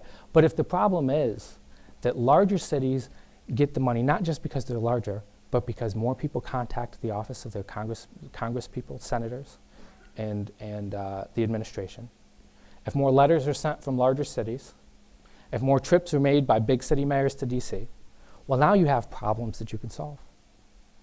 Right? We decided to become the squeakiest little wheel in the entire state of New York. We sent 300 letters from businessmen, clergy, nonprofit, elected officials. We sent them to the Department of Transportation, to our congressional delegation. I visited with our senators, Senator Gillibrand, Senator Schumer, Congressman Hinchy at the time. And we were able to get, I'll never forget the phone call, because our senators were excellent. They were terrific. They advocated for us. They fought for us. Senator Gillibrand, Senator Schumer, who were both very good. I got the phone call one afternoon, and it was somebody from Senator Schumer's office. And they said, we want to let you know that thanks to the hard work of Senator Schumer, you're going to be getting $4.5 million. I said, that's incredible. You know the story. That's incredible. Amazing. As soon as I hung up, I got another call. They said, we want to let you know that thanks to the hard work of Senator Gillibrand, you're going to be getting $4.5 million. I said, we're getting $9 million? Okay, not the case. So now we have the money. You have the $4.5 million. So I went back to the state. I said, we did it. They said, great, here's $2 million. They didn't say great, but they said, here's $2 million. You go to the private sector and you say, we need that $500,000. We now have $7 million, half the cost of the project. Now all of a sudden it goes from a project that's too expensive to do to a deal that's too good to pass up. It's time to do this project and to do it now while we can leverage all of these outside resources. Now there's excitement. We have a design. We have money. But there's still that final concern, right? The concern is that you will kill the very downtown that you were hoping to save by interrupting it with all this construction. So what do you do? First, you have to convince people to come along with you with that credibility, but really what you need is creativity. And we threw a lot of things at this problem, right? First thing was we had 30% vacancy rate in storefronts on the Commons. 30% vacancy rate. That meant that when you walked down the street, things felt empty. And when they feel empty, they feel unloved. They feel unsafe, right? The more eyes you have on the street, the more brightly lit storefronts that you walk past, the more comfortable you feel being there at any time of the night. But when you move past dark space after dark space, you get disheartened, right? So we felt first and foremost, what we had to do was get businesses in and keep them in. So we went to some of our landlords and we said, listen, give us those storefronts free of rent. And they said, no, are you crazy? Right? So we said, well, let me explain. First of all, we're going to start this construction. It's going to take 2 years. Right? If you don't have a tenant now, you're not going to get a tenant during the construction. But if you give us it rent-free for a year, we will find you a tenant that will stay in there not just for those 12 months, but in month 13, through month 24, when you wouldn't be getting any rent revenue at all, you will now be getting profit. Plus, it will lift the entire ship. Now, they were still a little bit leery, but because we had established so much credibility with stupid little things like the park, larger things like the fireworks, and important things like fixing our budget deficit, restructuring our government. We merged departments within our government, streamlined, found efficiencies that allowed us not just to raise more revenue, but to lower our cost of delivering services. And when people saw us right-size our own organization, they had more faith in us. So they said, okay, we'll give you, we had one storefront for 12 months rent-free, we had another 6 months, and a third for 3 months. We had a business plan competition. We called it the Race for the Space. We said, we have this space, you want it, come and get it. We had 40 people send in business plans, everything from a chocolate bakery to I'll give it away right now, they won, because I was on the judges panel and I wanted it. A chocolate bakery to a burger restaurant, to a handmade clothing store. We had 40 plus business plans, right? We picked the 3 best. The grand prize winner got 12 months free. The second prize got 6 months. The third prize got 3 months. Now, why does that matter? Those businesses went in, and it kickstarted a sort of momentum. All of a sudden, empty storefronts became full ones. People who didn't have confidence in downtown were beginning to get confidence, but something else happened. We now had 37 business plans on hand. We knew their contact information, we knew their business plan idea, we knew what they wanted to do, and we went to work matching them with landlords who had space that was similar to what they needed. We matched them with banks who could finance their ideas if they were low on capital, right? And we were able to move 12 more of those businesses into storefronts, right? Storefronts where they would be paying full rent, and often owned by the same landlords who had so generously donated that other space. We went from a 30% vacancy rate to a 3% vacancy rate on the Commons, right? We filled the Commons before we even started construction, which itself brought momentum. But how do we keep it there? How do we keep it there? Well, we did a few things. Again, thinking creatively, we said, boy, it's punishing to have 5 days of construction happening, 8 hours a day for 5 days. Well, what if we look at our merchant sales, we see that their best days are Fridays. So we say, well, what if we don't do construction on Fridays? Right? We still want to get the project done, so instead of 5 8-hour days, we'll work 4 10-hour days. We'll do Monday through Thursday, 10 hours apiece. Friday is construction-free Friday on the Commons. We'll go on the radio. We got the radio to donate advertising spots so that I can go on there with my beautiful voice, honed by years at the radio station, and nag people into coming down and supporting their downtown. We took out posters reminding people that the Commons was still open. Right? We invited people to come and see the construction. We organized field trips where elementary school kids could come and watch as the cranes did their work. Right? What more did we do? Right? We established an emergency loan fund of $300,000 so that any business who could show us that their receipts were strong before the construction started and had weakened because of the construction would qualify for an interest-free loan. An interest-free loan to bridge them until the end of the construction season. What else did we do? Because the construction is too ugly and disruptive, instead of surrounding it with a typical chain link fence, we bought 350 canvases. We ran another competition where we invited artists to participate. We had 350 different artists, some of them elementary school kids, some of them senior citizens, some of them local artists, some of them businesses themselves, who painted beautiful scenes, 350 different. Right? We turned what was a construction area into an outdoor art gallery.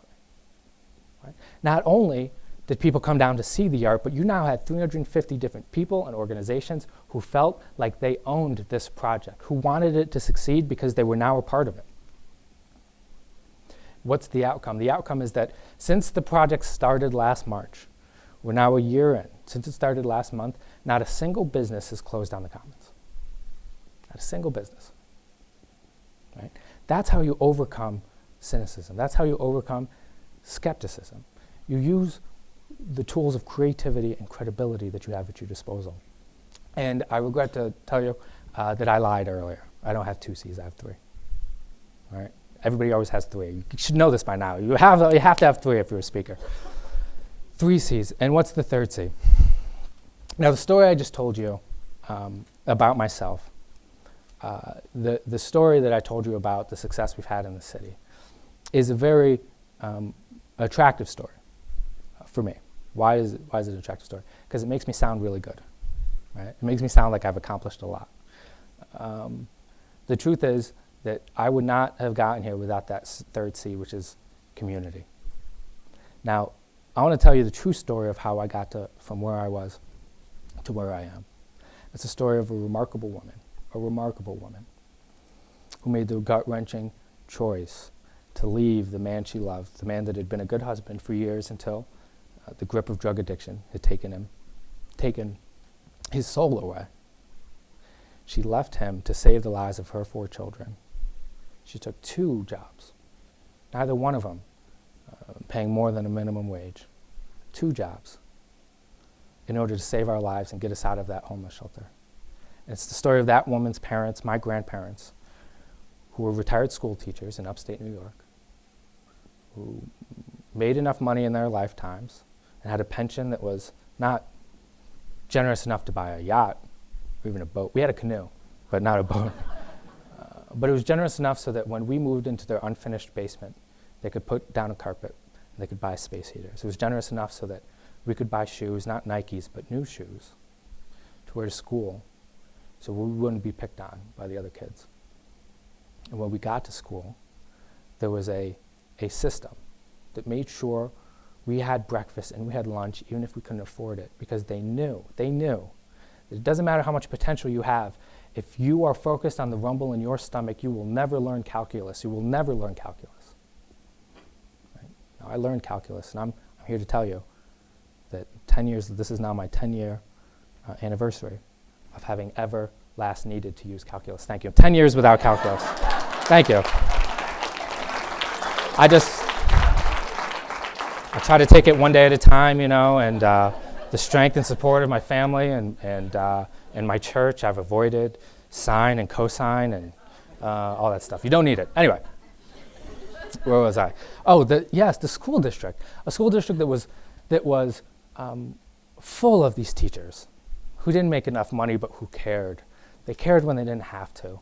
They cared about me even though they didn't have to. They made sure that I got the lessons. When I was slacking off, and Lord knows I slacked off, right?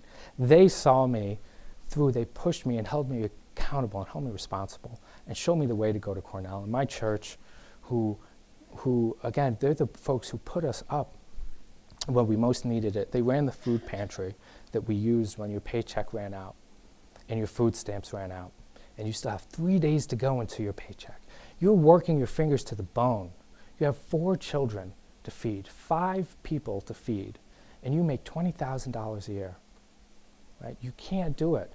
Even though you're doing everything right, you are a remarkable woman. And when I got to Cornell, I did work those 3 part-time jobs. That part was true. But between the 3 part-time jobs, I made $15,000 a year.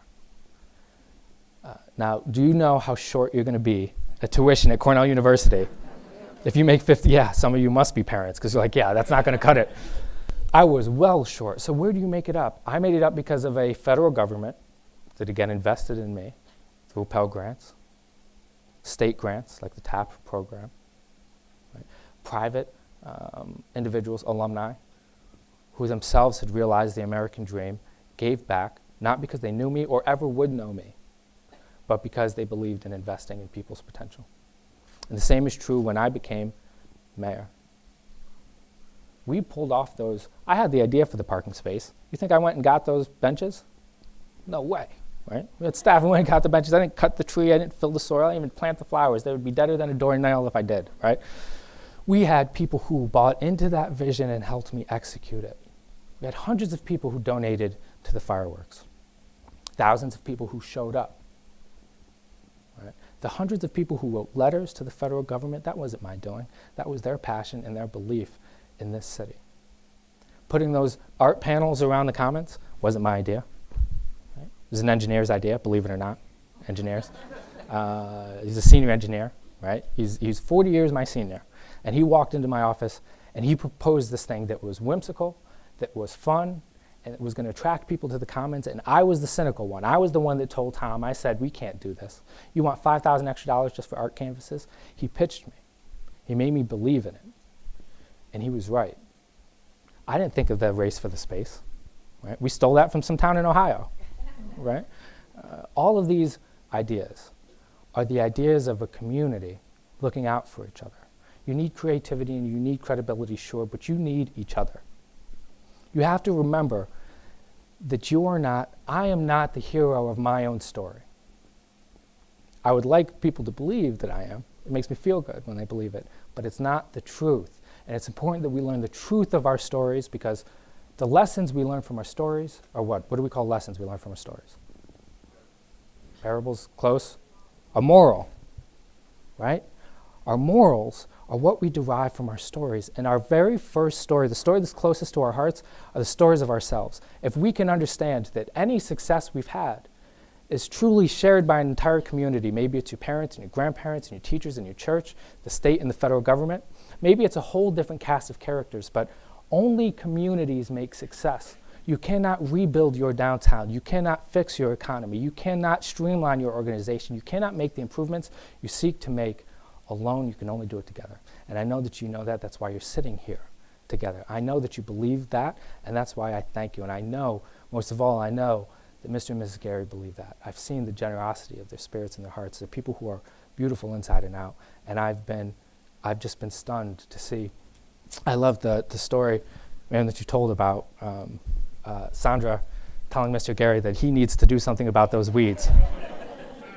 I love the story, and I'll tell you why I love that story. Because she understands that we are they. We are they. Now, you know who they are, right? Right? Today, and I'll tell you, today when you were driving over here, how many times did you think, they need to fix those potholes?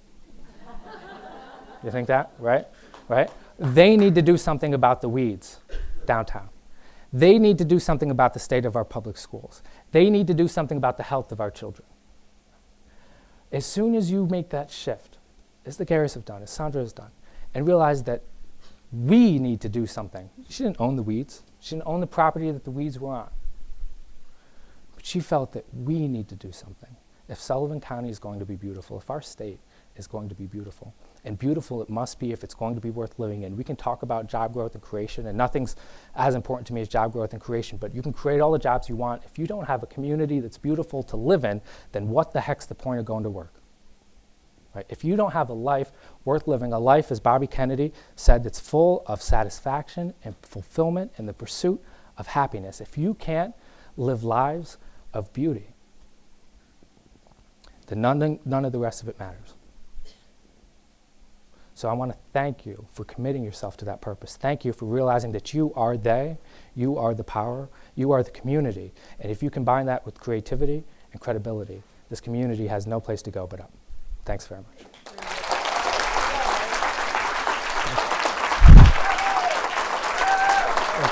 You're too kind. You're far too kind.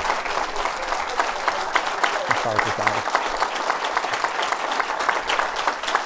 You're too much. Thank you.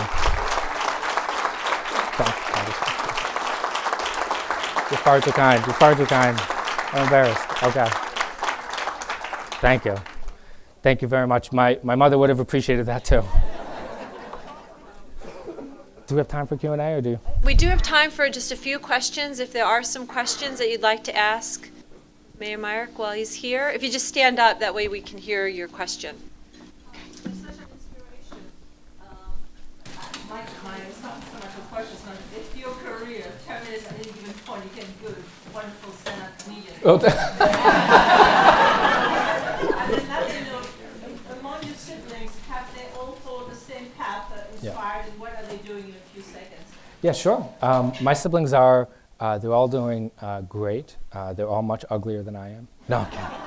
I can make that joke because if you ever look them up, it's so mad. I was the runt of, they're all tall and beautiful and thin, and I'm none of those things. I was the shortest of four. Even my little sister is taller than I am.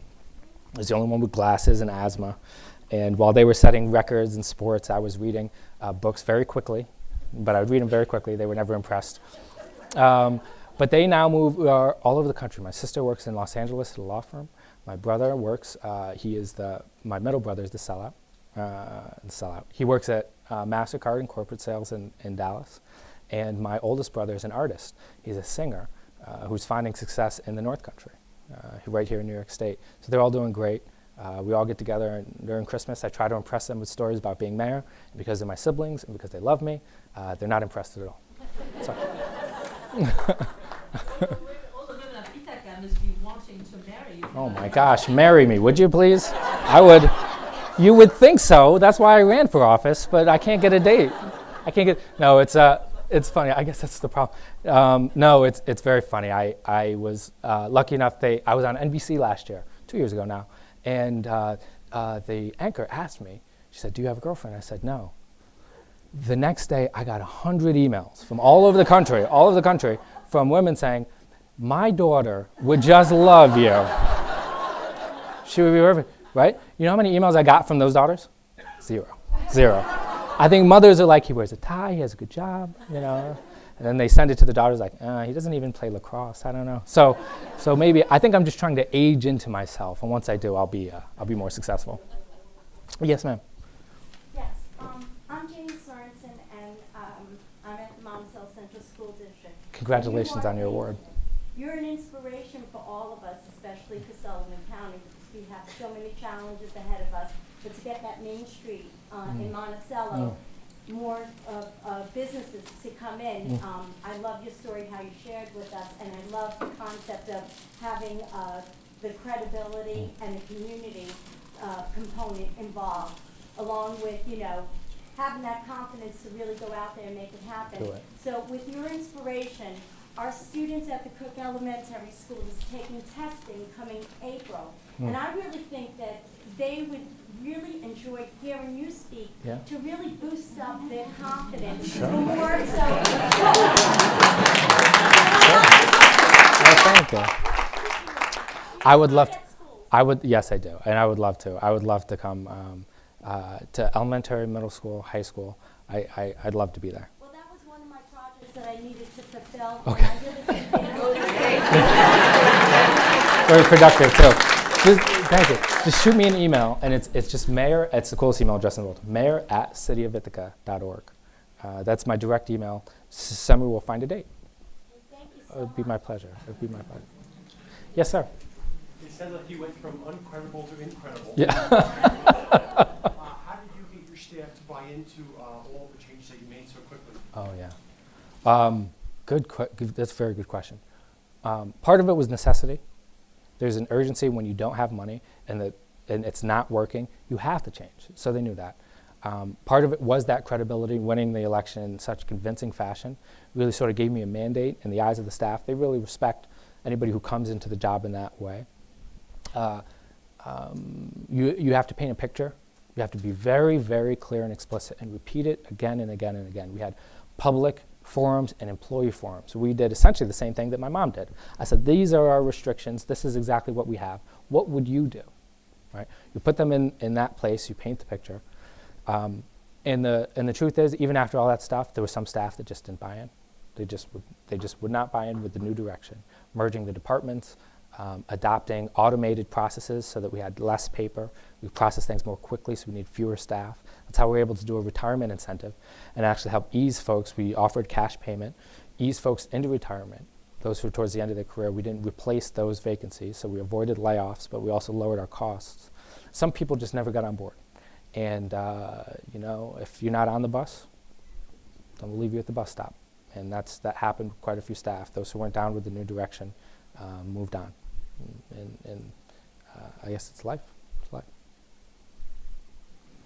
Yes? Hi, my name is Kathy, and I work with the Sullivan County Federation for the Homeless. We're the only soup kitchen here in Sullivan County.